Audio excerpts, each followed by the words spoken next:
Sandown circuit, but the Kmart Commodores, they are powering on. Likewise, the Pertec Ford, the Shell Ford, they're all in it. They're further down the order, but the best of them seems to be down around Jason Bright in 12th position, 13th Todd Kelly. They're the guys that have completed their compulsory pit stop, and boy, are they setting a cracking pace. And if you look at this and do some very rough Crompton sums, and I can tell you they're rough, that the likelihood is if we've got Romano leaping out of his car, when this shakes out at some point, I reckon Scaife will come back out in the lead unless they fumble the stop. But I reckon that Brighty will in fact be second. So here's Scaife. He's chosen to stay out longer than any of those other guys in that pack. 13 laps of 48 gone. And Scaife is still punching out some fast times at 1:12.5 his previous lap. Yeah, you look at it by comparison to everybody else's. The only other quick one is Brighty, 1:12.2. Word from the ground, Steve Ellery has received a stop-go penalty. Now, don't forget, you can stay up to date with everything, v8supercar.com.au, and that will even keep you up to date during the off-season as well, any stories that break over the Christmas break. And while you're on the internet, check out dreamdrive.tv as well. Certainly well worth a look.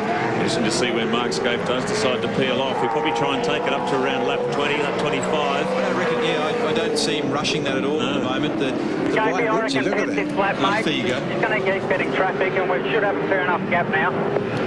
So the team confident they can get Scaife in and out and maintain that lead position. Do you notice that it's traffic that they're focusing on there? That's the thing that they don't want to encounter because they know that's going to hurt his lead, which at the moment is 8.9 seconds over Russell Ingall. Tyre degradation doesn't seem to be the issue. He's got his last lap through was a 12.6. By comparison, Brighty's been in the low 12s.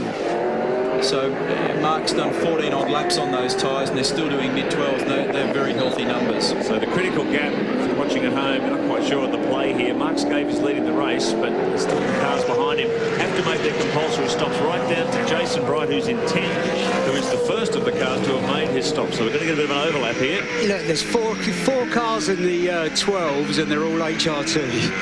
Incredible, isn't it? Scaife, let's stay with him, and we're expecting him to pit this lap. Race leader, who is enjoying an 8.9 second lead over Russell Ingall at the moment. And there you hear Mark say, I'm coming in. Okay, he's about 39 seconds in front of Jason Bright last time through. He's activated the switch on the steering wheel, 40k pit speed limit.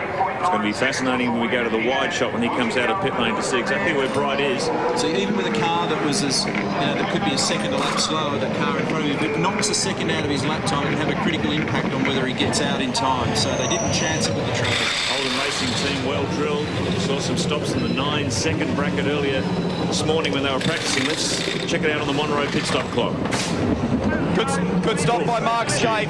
Around about 9 seconds, 9.9 seconds. In fact, I can tell you, Jason Bright is just coming onto the front straight now. That was very good work. They did a beautiful job of that stop. I mean, it's just clockwork watching these guys. And there's your margin, and there you go. TWR cars 1, 2, and 3. And 4. They're just playing with this field, these guys. They just run this operation with military precision. You see the thing jump out of Scaife's hands when he switched the switch off on cold tyres and let 600 plus horsepower go crazy. So the order is Scaife, Bright, Kelly and Murphy. They're effectively your race leaders, although they're running a little bit further back in the pack. Russell Ingall yet to pit. He is now the race leader, but we have yet to see him perform his compulsory pit stop. You won't believe the time that Mark Scaife just put in for that pit stop. 9 seconds. That's the fastest that we have recorded so far this year in gathering times in terms of pit stops down here. And that's the time to do it when you're under that kind of pressure. Castrol car in. This is Russell Ingall. And Lowndes is in as well. Now, he was second on the road behind Russell Ingall. Crucial time for these guys. This has to be good. It's got to be slick and efficient. Russell Ingall. Blink, Russell, blink. Yes, blink. Place of concentration. He's really got the eyes on wanting to get out of that pit lane as fast as possible. And Lowndes has come out fraction in front. Good work by the Gibson Motorsport crew to turn him around that quickly. So they'll bumble their way down pit lane at 40 kilometres an hour. They'll get across that clearance line and they'll be into it. And there goes Lowndes. Here goes Ingall. There goes Ambrose and Radicic. So they're going to join a little further down the order. So they've actually benefited from all this. The Gibson Motorsport crew. Larkham actually rounds up Russell there as he rejoins. Because remember that Craig was down in 14th after the shootout, having been second in qualifying, and their strategy has paid off to some extent, slipped him up the order. That should put him in the top 5 if things continue to fall out the way they are now. That's exactly the way team owner Bob Forbes wanted from this race one. Here's Steve Ellery. So the order at the moment is Bargwanna, Morris, Tander, Jones and White, but those 5 on the road, the top 5 on the road, are yet to perform their pit stop. So we've got Mark Scaife back in 6th position, who is effectively the race leader. Lap 16 of 48, still a long way to go here at Sandown. I'm sure there'll be some strategy played out here toward the end of this race. If we end up with the 2 Holden Racing Team cars running 1-2, and Scaife has enough space between the rest of the field to wave Bright through, he will, because they really want Bright to finish second in this championship. Give HRT their first 1-2. Just to clarify, that stop-go penalty for Stephen Ellery, it was for a pit lane infringement, speeding in pit lane. Something strange going on with the front right-hand corner of the Morrismobile. There was a problem with that car yesterday, I think, with the front suspension, the front right-hand corner as well. So I wonder whether there's something related to that, or maybe he's made contact. As we look at Paul Morris, it's an appropriate time to send a cheerio to Big Kev. He has not been well. He's been spending a little bit of time in hospital. So, Kev, I know you're watching at home on the Gold Coast. Get better from everyone here in the Shell Championship Series. Simon Wills in the Cat Ford is copping a bit of a working over from Larry Perkins. Larry collides with the back, and around goes the Caterpillar Ford. And they're further down the order. They were in 18th and 19th position when that incident happened. Now Simon Wills is a lot further down the order. Team Kiwi car comes through on the inside, and Dougal McDougall behind them. Larry made an absolute dreadful start, and he dropped right towards the back of the pack, so I'm not quite sure what happened there as Morris comes in for attention to that front. Well, they've been cursed with this car, haven't they? First car built in-house by Big Kev Racing. And Matt Neal stuck it into the concrete wall at Oran Park on debut, and they've had nothing but troubles with it since. Look at this. I reckon old Larry was gritting his teeth. The last 3 feet of that would have done him no good at all. Yeah, you can see he got stuck into the brake pedal to try and avoid. He locked the rear brakes, but he only got about 1/zillionth up the side of the car, and he needed to be at least halfway. Didn't get the job done. Only 2 cars out on the track that have not done their pit stops as yet. Bargwanna and Tander, the 2 Gary Rogers, Valvoline, Cummins cars. They're first and second on the road, but we still need to see them come in and get some fresh tyres on. This is Mark Scaife, car 1 and number 1 in the championship. Great scrap going on here between the 2 Fords of Marcus Ambrose and Craig Lowndes, determined to make up for his mistake in the top 15 shootout. From 14th on the road, came up as high as second in this race, has done his pit stop, and this is a straight line drag, and Lowndes wins it hands down. Wow. Was he going to run out of road? Oh, yes. Big time. Did a Larry. Remember Larry? He did that a few years ago in an HRT car. It was actually quite a few years ago now, and he went barreling all the way down there in the grass, and he stopped it. I don't know how you do that on the green stuff. So once Bargwanna and Tander have peeled off, this will be the battle for 5th between the 2 Ford drivers, with those 4 TWR Australia Commodores ahead of them. Mark Scaife, Jason Bright, Todd Kelly and Greg Murphy absolutely dominant at Sandown Park this weekend. There's Paul Morris. That was a serious move. It made my hands sweat. Talking to his engineer, Paul Sepradich there. Maybe not able to continue in this one. This car's got some reasonable pace at the moment, it looks like. It seems like Craig can drive it hard, and it's not knocking around the rear tyres. He really enjoys driving at Sandown. As far as the sprint rounds are concerned, he's had 4 race victories here, of course all in a Holden. Updated positions on his Shell Helix race score. Bargwanna, Tander still lead the way on the road. We need to see them pit. Radicic is up there in 7th now, so he's in front of these 2 Fords. So Radicic is the best place of the Falcons, behind the 4 TWR Holdens. Just incredible in the performance so far. The 4 teams, for all the promise they held at the end of the, or the beginning of the year, I should say, they've still got a lot of work to do. Holden teams have won double the number of rounds as the Falcon teams, and more than double the number of race wins. So Holden's still very much the dominant force in V8 Supercar racing. That car of Lowndes looks really good now, doesn't it? Well, he's just driving away from Ambrose. It does look good through the fast S's. It looks really nice. It's not upset by those big bumps or the curving. Looks like Marcus might be struggling a little bit with the rear tyres with that car, just a fraction. Paul Morris Morris, what was the trouble? It's a power steering problem in the rack. It's leaking fluid onto the front tyres and onto the track, so safest thing to do is just fix it. Maybe the season finale, but there's been a few I'm excitable moments this year. Yeah, there definitely has been, mate, yeah. I like it. Thanks. They need to bring Bargs and Tander in now because they're really suffering with their lap times really badly. Here's Larry Perkins performing his stop-go for ramming into the back of Simon Wills. Larry, you got to stop. That's apparently for tipping wheels out. That's exactly right. Lee just confirmed that with the officials a couple of seconds ago. That altercation, the driving infringement as they call it, has warranted a penalty for Larry, and the first of the Valvoline Cummins cars making its way into pit lane. Looks like Barg set for a stop. We're approaching the halfway mark of race one. 3 150-kilometre races this weekend at Sandown in the V8 Ultimate. And right up on Marcus Ambrose, this is Russell Ingall. Ambrose starting to fall into the clutches of the Castrol Commodore. Saw him right in there in the thick of things in the battle with Craig Lowndes. Lowndes now has sprinted away from that battle. He's got Paul Radicic in his sights. Radicic currently the top-placed forward. He'll be in 5th spot once Garth Tander peels off to make his compulsory stop. Here comes Ingall up the inside. Ambrose gives him room. Obviously struggling here. That's 2 positions in 2 laps that really Marcus Ambrose has dropped. Well, he's just opened the door there. He knows he can't fight. See, it's a long way around here, an hour odd 48 laps. It really is. And I always knew going into this weekend that the format was likely to produce variance in the different performances of different cars and teams, the way they got the cars set up, how they look after their tyres, the way different guys drive them. Oh, someone goes for a tour at the beach, and it's Tander. That was our race leader. Not anymore. Oh, you've made it The off the sand. last of the cars not to have made his compulsory stop. It was leading this one, but now he's thrown that out the door. So Mark Scaife will take over as race leader, and he's made his compulsory stop. And as you'll see on our Shell Helix race score, it's looking very good for Jason Bright because Mark Scaife can help his teammate out. Don't forget, it is the battle for second, the 13th and final round of the Shell Championship Series. And the Fords are scrapping out a little further back as well with Radicic, Lowndes and Ambrose, who seems to be struggling a little and dropping positions. Plenty more to come from the V8 Ultimate here at Sandown. We are grinding through and we're almost right on halfway distance.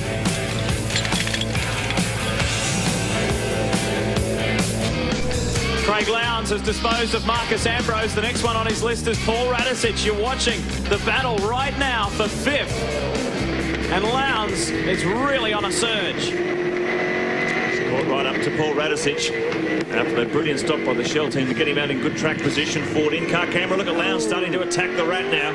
He's got very good consistency in the car at the moment, and you can see even by the way Paul's car was positioned that he's just got a bit of a struggle on his hands. So this will be a good battle. Paul locks the front right a little bit going into 9. If Lowndes makes a good exit here at 10, that might make Paul vulnerable at the other end here. He was slow on the exit. He's going to just simply outdrive him. That's not horsepower, it's just traction.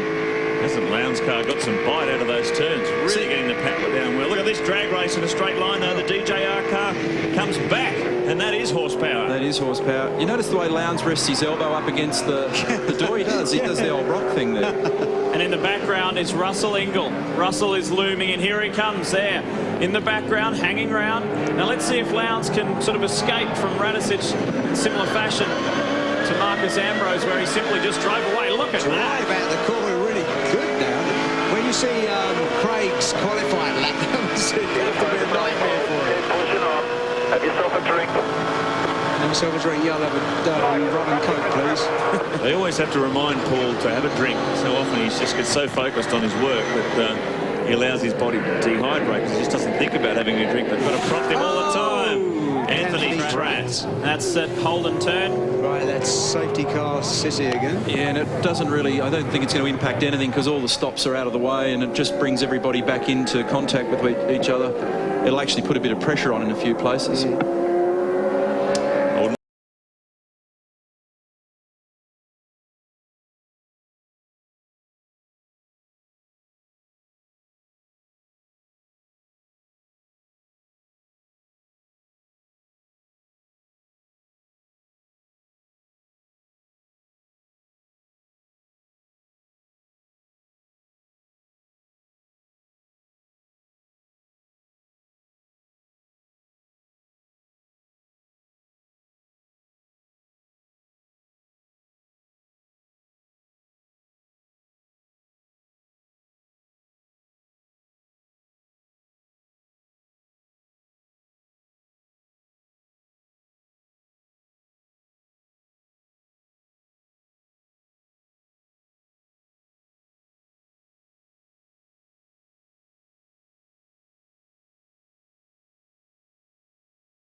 teammate Stephen Richards, the last drive for FTR. In fact, this weekend, he's in the top 10 as well.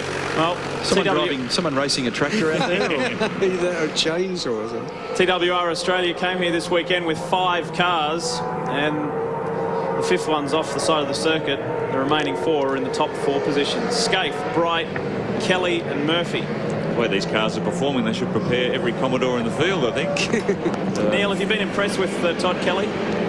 He's doing a super job this year, and he's definitely lifted his game, and he's headed the time charts on many occasions. He's had some fabulously solid results. So yeah, the short answer to the question is yes, I have been impressed.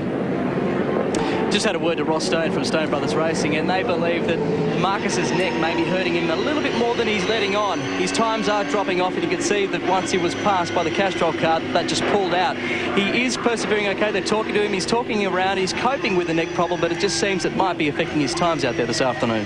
Yeah, he said he was. The guys are talking earlier about the TWR Commodores here this weekend at Sandown. Rick Kelly, you teamed up with the Kmart guys for the endurance rounds, but you were flying solo for the first time at Sandown. What happened?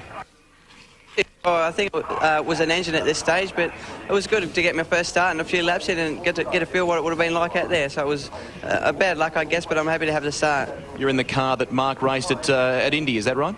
Yeah, that's right. The car's been good and the guys have been good all weekend, so it's a bit unfortunate for us, but hopefully we'll get back out there for the second 2 races. Todd's keeping the family name out there, though? Yeah, sure is. Hopefully gets out there and wins the races. Hard luck. Thank you. Boy, he looks so young. I was about to say, is he old enough to hold a licence?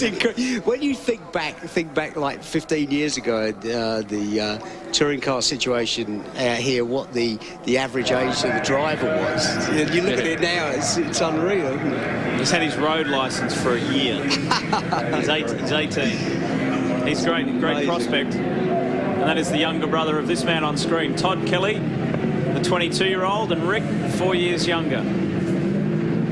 Interesting situation in the points. After qualifying the top 15 shootout, there was 84 points between Russell Ingall and Jason Bright, and 69 points between Bright and Murphy. So any one of those 3 cars could be in the battle for second here. We shouldn't be too far away from green racing conditions. We're under caution because Anthony Tratt spun off at turn 1. That forced the safety car to come out. It's Scaife, Bright, Kelly and Murphy, the top 4. Craig Lowndes on the surge and trying to push in amongst those TWR Australia cars. Glenn Seaton remains in the top 10. Bargwanna, after he pitted, was at the top on the road. He's fallen back to 13th, just ahead of Paul Wheel, and Larry Perkins after that stop-go is now outside the top 20. Welcome back to Sandown. This is the V8 Ultimate. The action continues. We're in the latter half of this race. We're going to try and talk with Pertec Ford's Marcus Ambrose. Marcus, it's Lee Diffie. Can you hear me? G'day Lee, how are you, mate? Yeah, very well. More to the point, how are you and how is the neck? Neck's going okay, but the race is going a bit pear-shaped for us. Tell us about it. What's happening, because you've been swallowed up by Lowndes and also Ingall. Can you hang on to it? Can you handle this pace? Yeah, this safety car's been good for us because it gives my tyres a bit of a chance to cool off. I cooked them too early there on those heavy tanks. We were one of the first to stop, and the tyres just couldn't hang on. So I'll try my very best. We're suffering a little bit of traction coming out of the slow speed corners, which makes it difficult, but give it a good shake. Come on, Marcus, you can't let us down. We're all relying on you. Sorry, Baz, didn't hear you, mate. I said, you can't let us down, Marcus. You know you're my hero. Well, Baz, I'm getting a bit of a hiding from all the people that speak to me, so you look after me too well. So, yeah, I've got to put in a couple of bad performances. Well, enjoy the rest of the race, Marcus. We'll let you get on with it. We'll get on with it as well. We believe the lights are out on the safety car. We should be back under green very shortly.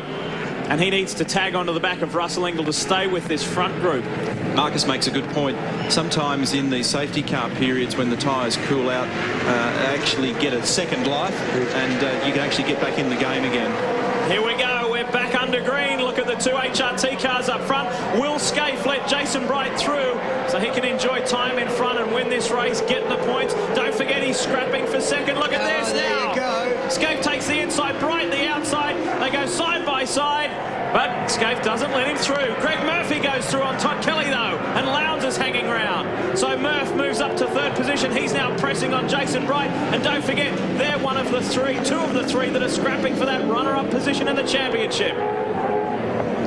Could be interesting with the two Kmart cars. I wonder what they've been told as far as. What was that? Well, that was Mark unhappy. I was gonna say, yeah.